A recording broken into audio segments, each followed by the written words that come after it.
इमरान खान साहब के केसेस के हवाले से तफसीलात। आज 9 मई के केस की समाअत अडयाला जेल में होनी थी, जो कि नहीं हो सकी। वजह क्या है? जय साहब छुट्टी पर हैं।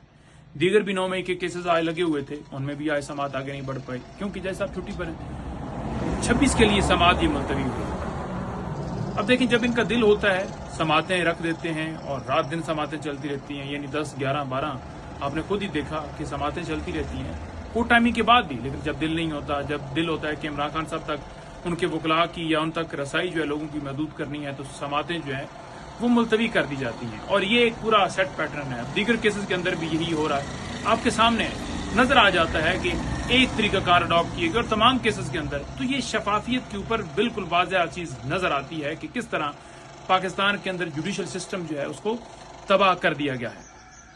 अगर फैसले साफियों ने बैठ के पहले बताने हैं कि कल ये फैसला आएगा और उसमें ये सजा होगी, खान साहब को ये होगी, बीबी को ये होगी, या समाअत मुलतवी होगी, या उसके अंदर जो है वो इतनी सजा होगी, तो ये फिर आप ये तो नहीं कह सकते कि आज़ाद अदलिया है। तो ये सारी चीजें निशानदेही करती हैं कि किस तरह जुडिशरी को कंप्रोमाइज किया गया है। अच्छा, इसके अलावा जो तोशाखाना केस है, अब तोशाखाना केस के अंदर समाअत जो है वो ऑलरेडी 1 जुलाई तक जो है मुलतवी हुई है।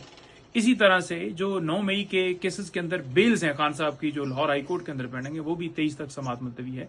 तो सवाए मज़ामत के हमारे पास कोई ऑप्शन नहीं, क्योंकि अदालतें इस वक्त खत्म कर दी गई हैं। 26वीं तरमीम से पहले कुछ रही थी कसर, पहले भी कसर तो बाकी नहीं थी, जजेस अपनी मर्जी के बैठाए, लेकिन अब तो बिल्कुल ही खत्म हो गया। तो अब हमें निकलना होगा। जब खान साहब की कॉल आई तो पूरा पाकिस्तान निकले अपनी हकीकी आज़ादी के लिए, अदलिया की आज़ादी के लिए, रूल ऑफ लॉ के लिए, जमहूरियत के लिए, डेमोक्रेसी के लिए, अपने कप्तान के लिए आप निकलें। इंशाल्लाह फतह आपका मुकद्दर होगी।